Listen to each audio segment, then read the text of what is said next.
Nasaan na? Dito nakalagay yan, dugas mo naman eh. Uy, ako pa. Hindi pa ako tira. Lagay mo dito yung phone mo. Kinain mo nga yun sa akin eh. Dugas. Ayun, hawak ko. O, next na mami na. Asan na yung sayo? Lagay mo dito, balik mo. Dugas. Dugas ka. Kain kita. Bakit ako kakain? Hindi pwede, kain kita eh. Kain nga kita. Hindi pwede yun. Lagay mo dito horse mo. Lagay mo horse mo dito. O, ikaw na tira. Ikaw na. Ikaw na.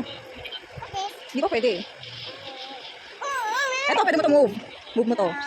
Ito lang ha. 1, 2. Ano pa gusto mo? Makakain ko na queen mo. Sige ka. Ayukin mo. Sige, go. Hindi pwede. Pero dito lang yan, no? Pag ganun. Move yan na. Pag ganyan. Tsaka pag ganun. Kaso nga lang, hindi pwede i-move ng paganto kasi meron ka kung nakaharang dito. Padre na, ikaw na. Ano bang gusto mo? Ano mo move mo? Oh, bakit piniligtat mo? Ano gusto mong kalaro nito? Bakit? Hindi nga kasi pwede yung ganun move na.